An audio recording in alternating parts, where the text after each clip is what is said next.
O 11º dia. A. Bom dia e verso inicial. B. Continue tudo como sempre. Todos os exercícios devem ser feitos bem corretamente. Quando se diz pé direito, não se deve bater com o esquerdo. Se as crianças ainda erram muito, o professor precisa fazer tudo muito devagar. De cada vez, 10 ou 12 crianças devem vir para a frente e mostrar como fazer. Nas aulas de jogos, no pátio ou na quadra, você pode fazer esses mesmos exercícios corporais numa roda. Na roda, você poderá observá-los melhor. Então, quando ele diz aqui, quando você diz pé direito não se deve bater com o esquerdo, isso é uma coisa para o professor estar sempre bem atento, né? Então, o professor, é claro que somos humanos e erramos, né? Mas a gente tem que estar sempre se aperfeiçoando, sempre se corrigindo, né? E fazer o melhor com a criança, porque elas, né, estão te imitando, estão aprendendo com você. Então, você deve procurar cada vez melhorar, né? Até eu estou fazendo esse curso de Cultivando Escolas Waldorf, e aí ele fala até uma coisa assim, então, por exemplo, se você, eu entrei e não sei tocar flauta, mas o professor, então, vai procurar aprender, se aperfeiçoar, se aprimorar, né? Então, tem a parte de trabalhos manuais. Eu não sei fazer trabalhos manuais. Aprende, vai aprender, vai fazer. Isso do professor está se colocando a aprender, ensina a criança também, né? A criança está aprendendo a aprender com o professor, né? O professor, se ele se dispõe a aprender, a criança aprende também, né? Bom, C. Não esqueça. Valquíria, Diga. Os trabalhos manuais, a partir assim do primeiro ano, o que seria? Seria marcenaria? Ou Não, 7 anos de idade, 7 anos de idade, é tricô de 2 agulhas. Eu costumo dar o tricô de dedo antes, né? Só que é muito... eu já queria começar a dar esse ano também, o tricô de dedo, quero aprender. Tá, vamos fazer isso numa próxima aula. Aí a gente fez os desenhos de forma. É isso, não dá tempo de fazer tudo, né? Vamos fazer o que dá para fazer. Então, numa próxima, já vou avisar, tragam lã e tudo mais, né? A gente pode fazer. E aí eu começo, então eu dei uma vez aula numa escola, aqui mesmo, no Matutu, que tinha crianças, era multisseriada, então era primeiro, segundo e terceiro juntos, com uma professora, e quarto e quinto com outra professora. E eu dei trabalhos manuais para todos, mas aí eu começo sempre com tricô de dedo, mesmo que a criança já tenha 9, 10 anos, se ela nunca fez antes, nunca fez nada, eu vou começar sempre com tricô de dedo, né? Que é aquele treino que é assim, você vai colocar na mão e tem uma mão que vai fazer esse movimento. A outra mão tem movimento também, mas essa que vai, a mão dominante que vai dominar o trabalho. Aliás, você pode fazer com canhoto nessa posição também, que você não está ferindo nada, né? E, na verdade, você está dando uma oportunidade de ele trabalhar um outro lado do cérebro que ele não trabalha sempre, né? Então, você pode fazer. Mas aí eu sempre passo primeiro pelo tricô de dedo, mas pela idade, o tricô de dedo é jardim, né? Já com 5, 6 anos, né? Antes não. E o tricô de agulha, de 2 agulhas, no primeiro ano, com 7 anos de idade, tricô de 2 agulhas. E você vai ver, tem um monte de dificuldade assim, então, mas eles acabam chegando. E é essa coisa mesmo de estar chegando, né, a coordenação. Então, assim, não vai ser um trabalho perfeito, mas está aprendendo. Aí, no segundo ano, com 8 anos de idade, é o crochê, porque aí, então, a mão dominante, então, ela que vai fazer tudo, né? Vai trabalhar bem a mão dominante com crochê. Terceiro ano, 9 anos, é o ponto cruz, que a criança começa... Não, peraí. Não, aí tricô de 2 agulhas, de novo, mas aí você já vai ensinar outro ponto, o ponto meia, né? Porque você ensina só o ponto tricô no primeiro ano. Aí vai ensinar outro ponto que trabalha com as 2 agulhas, mas é um jeito de pegar que vai pelo outro lado. Aí o quarto ano, que é já com 10 anos, é o ponto cruz, que a criança começa a cruzar. Você observou que tem uma coisa, assim, como eu te falei, isso aqui é um trabalho para adultos, né? Mas você observou que no cruzamento tem uma dificuldade? Porque não está pronta ainda. Entendeu? O cruzamento vai ser só depois dos 9, tá? Então, aí, por isso, depois dos 9 e 10, que você vai dar o ponto cruz. Aí é o bordado de ponto cruz. E também tem muito de como é a criança. Eu tive uma criança muito esperta nos trabalhos manuais, aí eu fui dando desafio, entendeu? Então, deu tricô, ela passou, deu um outro ponto, ela passou, eu dei o ponto barra, que é um meio tricô, e ela passou, e aí eu dei o ponto arroz, que é um meio tricô alternado, eu fui aumentando a dificuldade, porque ela foi correspondendo, eu fui dando para ela, né? Então, é isso. Se a criança corresponde, vai aumentando o desafio dela, E chegou uma hora que ela falou, professor, isso aqui está difícil. Eu falei, que bom, encontrou um desafio, né? Porque é bom isso, né? Ela, uma hora, encontrar alguma coisa que ela não sabe fazer, sabe? Então, aí eu fui aumentando aí o desafio para ela, né? Mas é isso. Dá mais coisas assim, não, filha? Ou se atém a essas atividades mesmo, nos trabalhos manuais? São essas, e é isso que eu falo. Se você vai segue essa sequência, né? Se você segue essa sequência, mas, por exemplo, você deu tricô, um primeiro ano, 7 anos, e ela deu conta daquele tricô, aí você vai dar crochê para ela. Né? Você precisa se organizar bem, porque assim, a aula de trabalhos manuais, o atendimento é individual, então você tem que se virar, se for uma turma grande, tem que se virar, mas aí chega uma hora que você chega e está o silêncio na sala, porque todo mundo entrou, concentrou, chegou no seu. Mas você é muito solicitado. Professora, perdi um ponto. Professora, como é que eu faço? Como é que eu faço? Você é muito solicitado, você está bem atenta para estar atendendo todo mundo, né? E aí chega uma hora, os que vão pegando o jeito, eles já começam a perceber como é que corrige. Porque, a princípio, assim, deu uma coisa errada, eles sacam? E isso é muito bom no trabalhos manuais.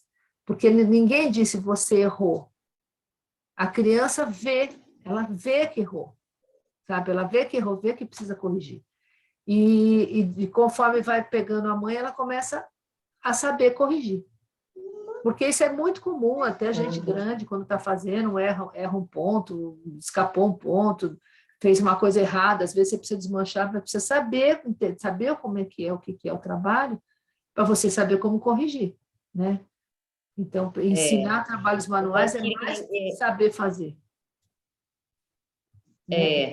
Hoje em dia, tipo assim, a gente dá, né, jardinagem, planta, eu pego os rolinhos de papel higiênico, a gente faz várias coisas com os rolinhos de papel higiênico, inclusive para mesa de época, esses trabalhos manuais agora no jardim, né? E depois, nesse segundo setênio, é quando falam também em relação à música. Por exemplo, eu deixo livre também agora, a vivência musical toda, o cântele, na mão deles para eles tirando, o xilofone, a flauta, tudo livremente. Aí depois desse segundo setênio, a gente teria assim que ter uma pessoa que saiba a técnica, por exemplo, da flauta. Então, o ideal é aprenda a flauta você. Não é uma coisa de outro mundo, sabe? Não é difícil. Procura aí no meio Waldorf, aí um professor, aprenda a flauta e dá flauta, tá? E aí, é claro, vai depender muito de cada espaço, de cada lugar, porque tem gente que já rapidinho já vai pegar no violão e tudo o que sabe assim, o que tiver a possibilidade de... Existe até, né, para cada faixa etária um tipo de música, mas às vezes a criança tem talento, vai dando, sei lá, se tem sanfona na escola, sabe? Tem tambor, tem pandeiro, né? Vai, sabe assim, deixa desenvolver, porque a ideia é essa mesmo, não tem limite para você desenvolver, né? Às vezes a criança tem o talento ali, manda ver, né? E se não tem o talento, não deixa de dar. Dá, sabe assim, Às vezes, essa aqui tem o maior jeito com a matemática, mas então você vai dar matemática, vai dar português, vai dar trabalhos manuais, vai dar música, vai dar, sabe? Então, assim, não fica... você precisa dar força para o talento dela, mas não ficar só no talento dela. Só um minutinho, deixa eu pôr mais um pau aqui na Maria.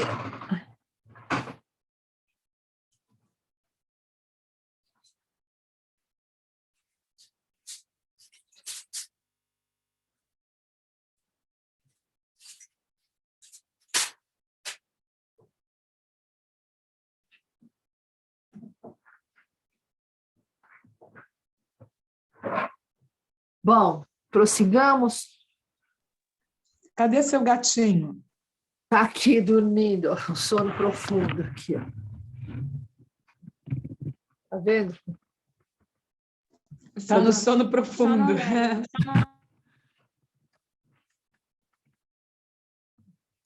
Bom, então vamos lá. C. Não esqueça a recordação, que é quando as crianças escutam umas às outras. Sempre complete as frases das crianças e faça com que todas as repitam. Quando você as fizer relembrar alguma coisa, façam, então, com que repitam isso, fila por fila, ou a classe toda. Então, você vê a coisa de escutar umas às outras, quer dizer, a educação ela é geral, né? Você está educando, não está só ensinando a ler, escrever, fazer conta, né? A educação, a escuta, como é comum hoje em dia, como é difícil ser, né, as pessoas não interromperem umas às outras, né? Então, isso faz parte de estar ensinando mesmo a criança, né? Então, na preparação do desenho de linhas retas e curvas, mostre o exercício completo do dia e então trabalhe cada parte com o processo todo do treino das linhas no ar, na mesa, sem e com lápis de cera no papel. Escolha, dos exemplos, aqueles que achar mais adequados para os seus alunos. Então, é isso, são aquilo que eu falei, né? Você faz no ar, na mesa e tal, e aqui, ó, escolha, porque esses que ele fez aqui, você não vai conseguir fazer todos numa época, né? Mas você pode fazer ao longo dos anos, e é muito bom se você consegue, ao longo do ano, começar sempre a aula com desenho de formas. Isso, como eu te falei, traz aquele centramento, tem uma coisa terapêutica, a criança vai melhorando a pega do lápis, vai melhorando a coordenação. Isso também, você vê, ó, de alguma forma, isso aqui está meio que preparando para a letra, tá vendo? Assim, né? Você não está falando nada de letra de cursiva, não vai dar letra cursiva ainda, mas você já está preparando, de algum jeito, né? E, quer dizer, então, eu já falei isso, que a letra cursiva, ela é do terceiro ano, né? Isso eu já falei com vocês, né? Esse primeiro ano é caixa alta, no segundo ano é a letra minúscula, ainda de forma, e a letra cursiva só no terceiro ano. Bom, vamos lá. Observação. É importante você motivar as crianças para desenhar as formas. Mostre que você gosta de fazer as formas bem bonitas. Faça alguma numa cartolina que fique exposta na parede. Também podem ser pregados na parede trabalhos especialmente caprichados dos alunos. Quanto aos que têm mais dificuldades, lembre-se, não existe erro, só falamos que ainda está incompleto, ainda pode melhorar, ou da próxima vez sairá melhor, etc. E todo esforço merece um elogio. Então, isso é muito importante, gente. O elogio vem do esforço, e não porque ficou bonito, né? Porque, claro, que ficou bonito também você elogia, mas a importância é ele se esforçou para fazer. Se não saiu bonito, ele pode melhorar, ele vai melhorar, mas não deixa de elogiar o esforço, tá? Porque é isso, né, gente? Isso é que é para a vida, né? Sabe, se você se esforça, se prepara para fazer, isso é que é importante, né? E não é acertar. Você vai acertando, vai se aperfeiçoando, vai chegando lá, né? E você vai ter de explicar que, com estas formas, você está preparando tudo aquilo de que a criança precisa para poder escrever e que, Com todos os versinhos, poemas, histórias e conversas, a criança estará formando uma estrutura de linguagem para poder captar e entender a língua escrita. Então, olha a profundidade desse parágrafo, né?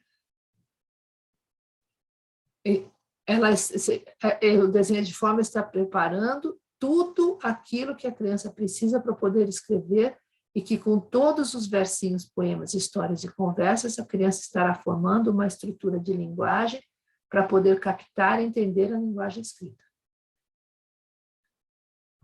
D. Conte uma nova história, eis um conto mais bonito, um conto muito bonito dos irmãos Grimm, Jorinda e Joringel. Cadê a Maria Fernanda? Foi dormir? Não, ela está com umas roupas aqui. Para ela Experimentando. ouvir história agora. E eu vou acender. Ela vai ter história agora. Hoje eu vou acender o fogo e não a vela. Vamos ouvir história, Maria Fernanda? Eu vou acender o fogo aqui.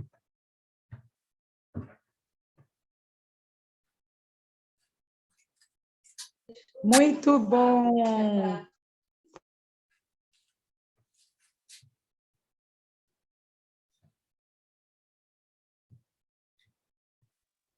Para sairmos dessa matéria, não dessa matéria, mas é para entrarmos no mundo onírico logo, que eu também já vou me preparar para dormir. Uma boa história.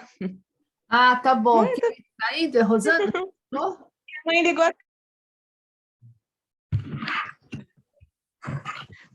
Valquíria, a Bárbara está assistindo comigo. Não, só fiz um comentário. A minha mãe abriu o microfone sobre a história, que vamos nos preparar para entrar no mundo onírico, para já dormir. Aí eu vou escutar.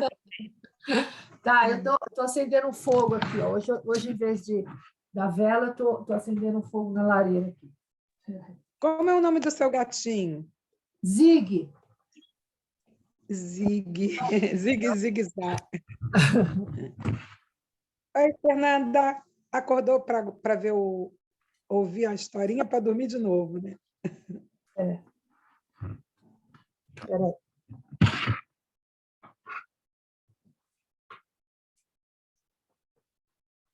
Pronto, fogo acendeu. E agora, minha gente, uma história eu vou contar. Uma história bem bonita, toda a gente vai gostar.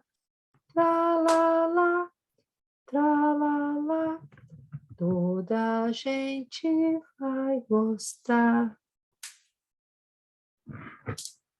Era uma vez um velho castelo no meio de uma grande e densa floresta. Dentro dele vivia sozinha uma velha, que era feiticeira. De dia, ela se transformava em gata ou em coruja, mas à noite, ela retomava a aparência humana. A velha tinha o poder de atrair os animais silvestres e as aves. Ela matava, cozinhava e assava. Se alguém se aproximava, a 100 passos do castelo, era obrigado a parar e a ficar sem se mover do lugar até que ela os desencantasse. Quando uma jovem donzela entrava nesse círculo, ela a transformava em pássaro, que trancava num cesto e levava esse cesto para uma das salas do castelo. Havia bem uns 7.000 desses cestos com aves raras em seu castelo. E era uma vez uma moça que se chamava Jorinda. Ela era mais bonita que todas as outras moças. Ela e o belo rapaz chamado Jorinda estavam prometidos um ao outro. Eram seus dias de noivado e eles tinham a maior alegria em estar juntos. Para poderem conversar à vontade, sem serem perturbados, eles foram passear na floresta. Tome cuidado, disse Jorinda, para não chegar muito perto do castelo. Era uma linda tarde. Por entre os troncos das árvores, o sol brilhava muito claro sobre o verde escuro da floresta, e a rolinha cantava tristonha nos ramos das velhas faias. Por vezes, Jorinda chorava, Sentava-se ao sol e se queixava. E Joringa também se queixava. Estavam tão angustiados como se fossem morrer, porque estavam perdidos na floresta sem saber como voltar para casa. Metade do sol ainda aparecia por cima do monte, mas a outra metade já se escondera. Joringa espiou pelos arbustos e viu o velho muro do castelo bem perto. Assustou-se e sentiu um medo mortal. Joringa cantou: meu passarinho de rubra golinha, canta a triste sina em que ele se viu. Canta a morte da pobre rolinha. Ai, que triste canto. Piu, piu, piu. Joringel procurou por Jorinda. Jorinda se transformara num roxinol, que cantava piu, piu, piu.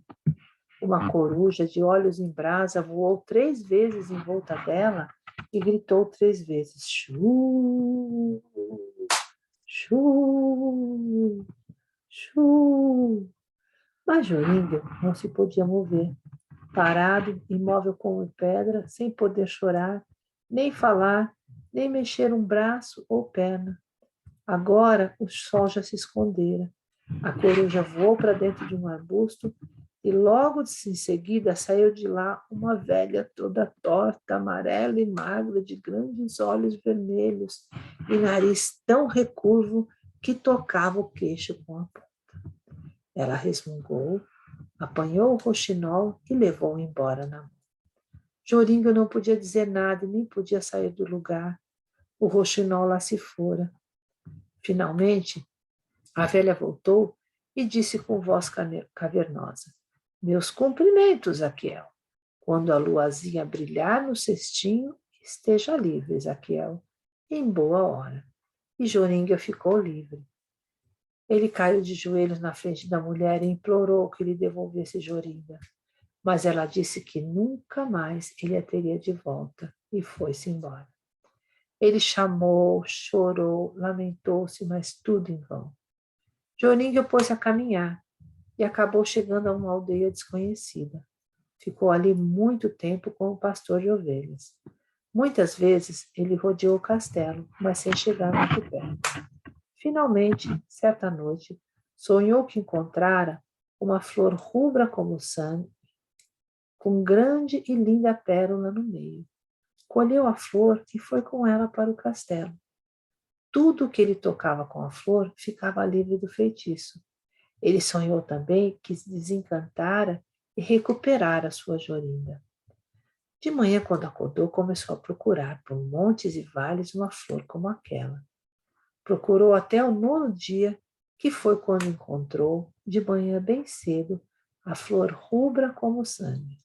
No meio dela havia uma grande gota de orvalho, do tamanho das mais lindas das pérolas. Ele levou consigo essa flor dia e noite até o castelo. Quando chegou a 100 passos dele, não ficou enfeitiçado e continuou a caminhar até o portão. Entrou, atravessou o pátio e procurou o lugar de onde provinha aquele imenso vozerio de pássaros presos. Finalmente descobriu. Andou mais e encontrou o salão. Lá estava a feiticeira alimentando os pássaros nos 7.000 cestos. Quando ela viu Joringel, ficou louca de raiva, insultou-o, xingou, cuspiu veneno e fel, mas ficou paralisada a 2 passos de distância dele. Joringel, sem nem olhar para ela, foi examinar todos os cestos com pássaros. Mas lá havia milhares de roxinóis. Como é que ele iria reconhecer a sua Jorinda?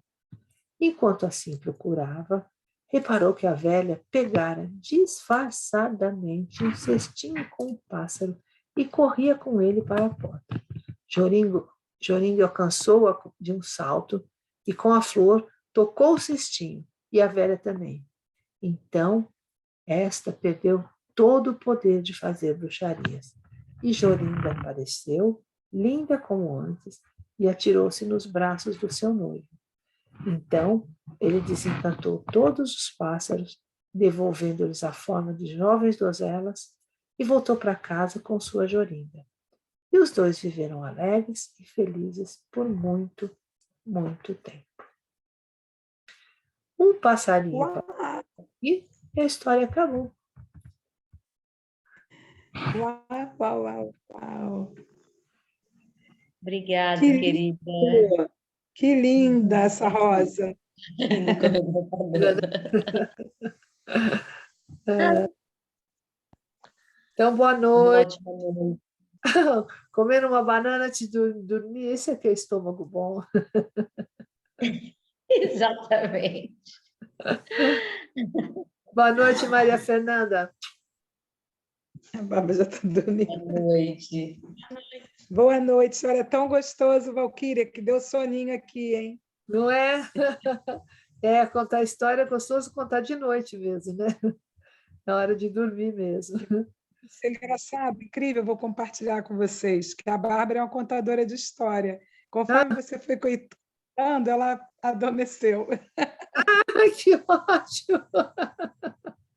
Que É ótimo. minha Eu tô terra. aqui, eu já tô com a minha coberta, a doutora já trouxe a minha coberta. Aí ela, mãe, eu quero ouvir. Eu falei, contar a história para uma contadora de histórias foi muito legal. Eu amei, ó. Eu gostei demais dessa história, Todos foi nós somos tão contadores especial. de histórias. Não, mas ela, eu digo, ela sabe contar. Você vai ver, um dia ela vai participar. Eu tenho certeza que você vai gostar também, que Bárbara gosta disso.